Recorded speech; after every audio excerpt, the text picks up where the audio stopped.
Hi everyone, Asmo here, and today I have for you the best currency farming strategy that I have tried so far in POE 2. With this strategy, we're going to turn the map bosses into giant, scary, psychotic loot piñatas. Check out some of the highlights from yesterday's stream. I need some charges, mate. Okay, there we go. Like, right? Like this is some good loot. Like... Right? I think the boss strat is, yeah. Okay, divine. Nice.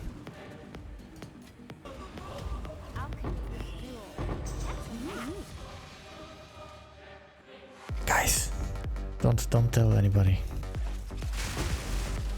Fracturing orb, nice. Divine orb, nice. Guys, stop it. Stop giving me loot. I'm supposed to pretend there is no loot in this game and act like it's impossible to get it. Okay, let's just stab him to death. There we go. Nice. Okay, that's a lot. Hello? That's a lot of loot. It's illegal. Oh, maybe not that much. Okay, that's like 1, 2, 3, 4, 5 exalts out of this boss. Okay. That's 5 Redditor's maps worth of loot. As you can see, the bosses drop some ridiculous loot. I have farmed about 60 divines doing this so far, and I still have lots of amazing items for sale from it, but how do we get the bosses to drop so much good loot? First things first, you're gonna need a pretty good build, because the bosses we're fighting are much more difficult than regular map bosses, but there is a way to make this strategy a little bit easier, which I will mention in a moment. But now for the actual strategy, which starts with the Atlas tree. From the Atlas tree, you're going to need all of the boss points. The boss points are acquired by doing bosses of T15 maps, T16 and then T17, as well as doing the first Arbiter. If you cannot do the first Arbiter, the Arbiter 0, you shouldn't even try doing this strategy because the bosses are more difficult than the Arbiter 0. So you need all of the points, that is the requirement. The points that we are taking are the rarity and quantity of drops from bosses. We're taking also an extra shrine so that you can also have do the maps quicker, because shrines will give you extra power that you can either use to go through the map quicker or kill the boss faster. And then also the non-irradiated areas with map bosses have +1 to level. This is extremely important. And then from the actual tree, we're taking 40 out of 40 points. We're getting effect of tablet modifiers. We're taking some rare monsters as well as extra shrine. We're taking the wisp nodes, the spirit nodes that give us 25% increased rarity of items dropped by possessed monsters in our maps. And then we're picking some effect of modifiers as well as quantity and rarity. And that's all that we're gonna need from the tree. Now, when it comes to the Atlas, you wanna find an area that has at least 3 towers overlapping. So as you can see here, I am approaching such an area. We have a tower here, tower here, tower here, and a tower here. So these will overlap here, these will overlap here, and this is gonna be great area. You can use bookmark. I can show you the area I was farming before. So this was a really nice area where I had these 3 towers overlapping, these 3 towers overlapping, and then these 3 towers overlapping. So it's like a 6 tower area that I found, and this is what I was just farming. 3 towers are gonna be really good. You could do 2 towers as well, but 3 towers are gonna be the best for your results. Now for how we run the towers themselves is we use T16 maps, not T15, so you need to use T16 maps, and we need to do them with 6 modifiers. So I have here some of these maps. They need to have 0 revise available. That's how you can easily tell if they have 6 modifiers, and they need to be T16 because we're using boss tablets. The boss tablets have up to 4 maps in range contain bosses, and if you are using T15, you're gonna get 7 maps per tablet, but if you're using T16, you're gonna get 8 maps per tablet. So 8 maps per tablet are gonna get a boss. So each tower is gonna give you 24 bosses in the radius. So each tower is gonna affect 24 maps around it to give it a boss. And that is very important. So if you have like 3 towers around, right, that's like 60, so like 72 bosses around this area, right? So you can get much more consistent results with this because you're gonna be able to hit, more maps. You're gonna get all of the overlaps easier. You're not gonna have to clear as much outside of the area. area. So it's very important to do the T16 and 6 modifier maps on your towers. Now for the tablets themselves, there is a few options, but we're using a couple of unique tablets, but that makes the maps very difficult. If you wanted to make the maps easier, you could use just magic tablets and you'd be completely fine.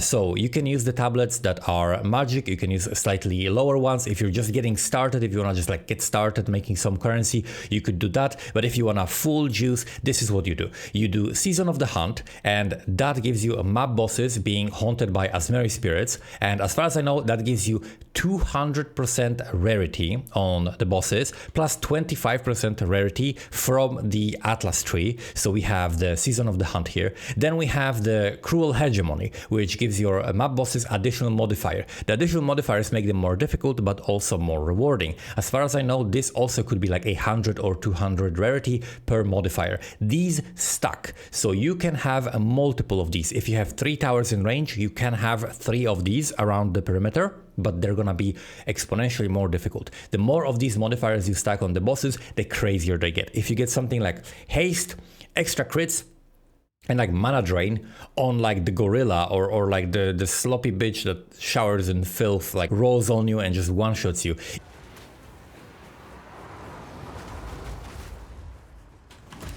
Holy fuck, she's fast. What the fuck?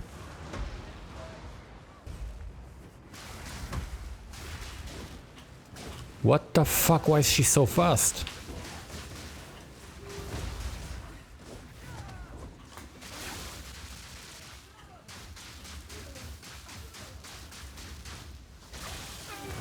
Holy shit, she's on crack.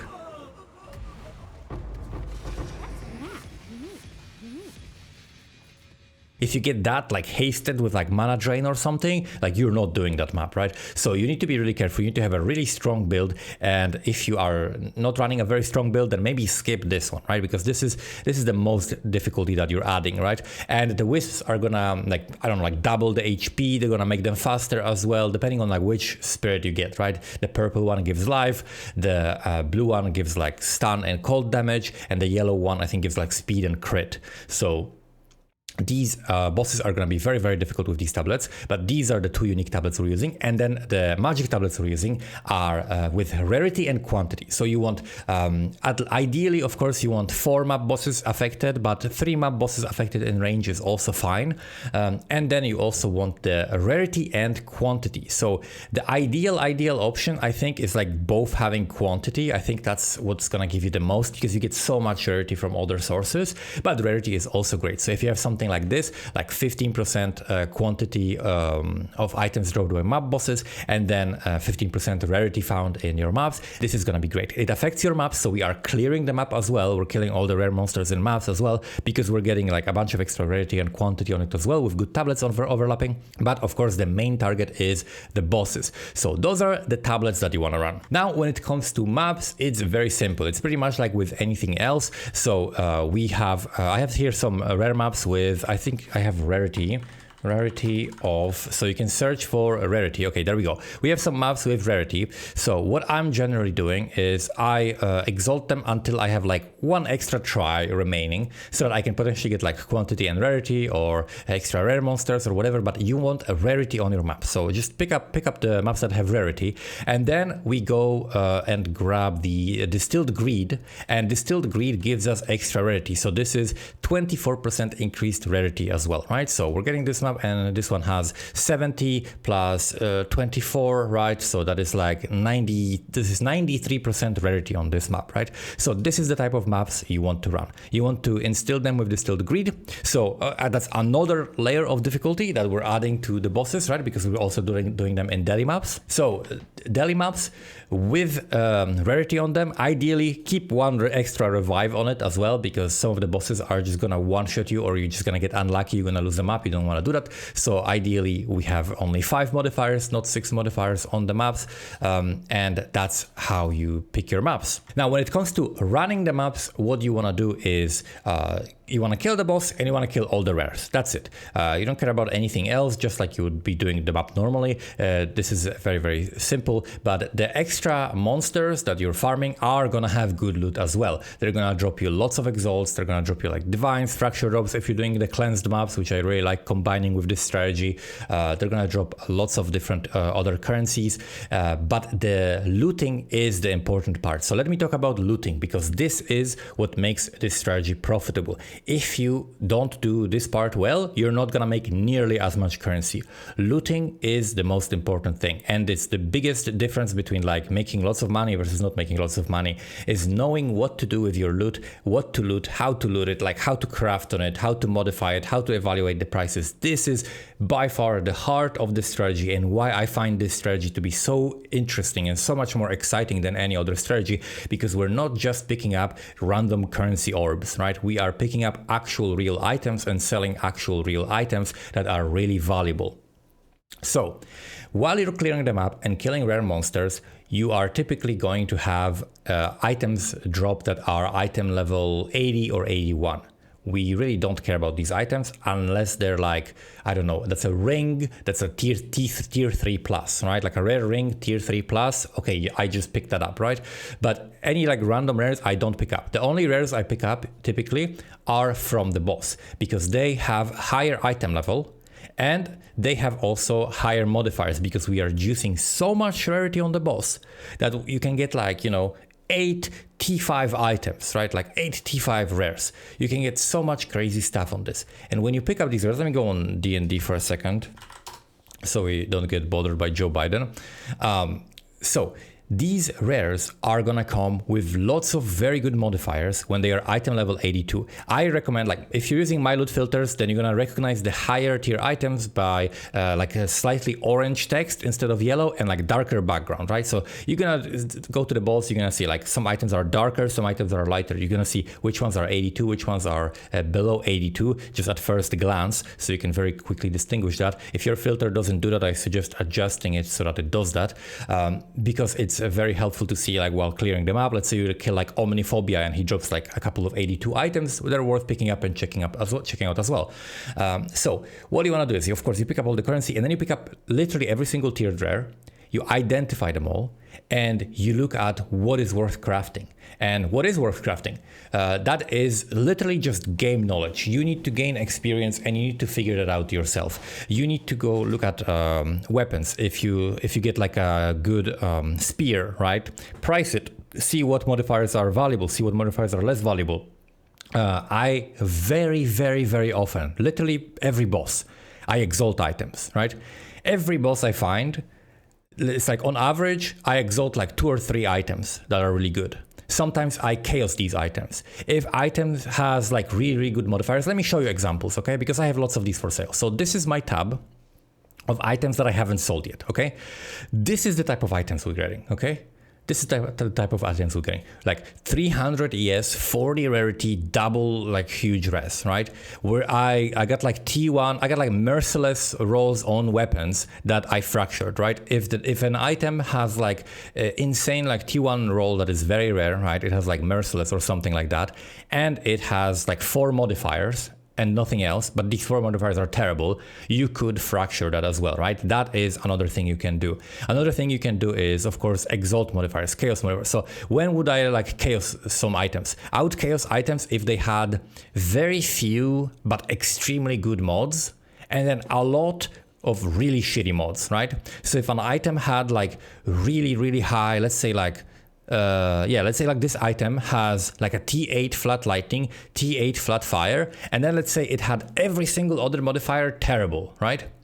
And I can exalt that, and I can get something like +2 levels, right, on the suffix, attack speed on the suffix. I can get crit damage. I can get increased physical. I can get flat physical. I can get flat cold. I can get increased the elemental damage with attacks, right? So we can get really good stuff combined with these couple of really, really good modifiers that on their own are not good enough. And by chaosing that item, we can increase the value by a lot, right? And the amount that we're increasing is you need to kind of understand the chance of it, right? Like if you have a decent chance to improve the item, but the cost of the item is gonna go up 100 times, but you think it's less than 1 in 100 to improve the item, then it's worth doing, right? So you kind of need to evaluate the chances, like your odds versus the cost and the probability of that cost that you're spending. But let me tell you that if an item has, let's say, one good prefix, one bad prefix, and 2 good suffixes, let's say, 100% worth exalting, right? If it has 2 bad suffixes and 1 good prefix, and 1 bad prefix, probably not worth exalting, right? So you need to figure that out for yourself. But as you can see, some of these items are absolutely ridiculous, right? So we're getting items that have like, this is like super good for my build, for example, right? Like I would wear this myself, like as a kind of like a starting option, right? Like I bought this yesterday for like 20 div. I upgraded my weapon for like 20 div, and all of that was funded by running this strategy, by finding these crazy items, right? So you can find items that have like 40 rarity, like nice armor evasion base with 200 life and 40 rarity and a T1 res and 30 dex, right? There's some like really good items that you can find, like double flat life, triple res with chaos res, right? Like you can find some really, really good items, but the thing is these items don't sell really quickly because someone needs specific items, right? Like something like this. Someone needs, okay, I need spirit, but I need also really good res on evasion energy shield chest, right? Or something like this, like I need triple elemental res. I just need to fix my res, right, with this chest, right, or something like that. So if someone doesn't need spirit on their chest, right, this is a really nice chest. If they also need life, so there is this like very specific items that someone needs. If someone needs these specific modifiers, they're gonna message you, they're gonna buy it, and they would probably pay more than I have these items priced for. But it will sell over time. So usually after like a farming session, I have like 10 to 15 items, and then maybe like 3 or 4 of them sell. And even if one sells, I pay for all of my investment. Even if none of them sell, I pay for all of my investment, because you will make more money from just currencies, from just dropping chaos orbs, exalted orbs, divine orbs, GCPs, and all of the other random stuff like chance orbs, annul orbs. All of this stuff pays for the strategy by itself, and then all of these items are literally just pure profit, right? But this is gonna make a big difference, like your ability to evaluate items, craft items. I also, one little thing I do is I put the runes into the items as well, because they increase the base stats, but the quality doesn't really matter, right? So you can quality them if it's like an item like this, right? This item has literally 1,400 evasion, right? With like triple res, 200 life, including like chaos res on it. So for something like that, I can quality that. But for something that is like, you know, less good than that, I maybe don't even need to quality, but putting the runes increases the stats, and it helps for the item ranking and the trade searches when people sort by, let's say, okay, I want at least 200 energy shield on my chest, or whatever, right? Or at least 300 energy shield or something. So that really helps for selling these items as well. So that's another tip I can give you. And that's basically it. That's the strategy. If you've learned anything from this video, make sure to click the like button and subscribe to the channel for more POE 2 videos, and I'll see you guys next time. Bye bye.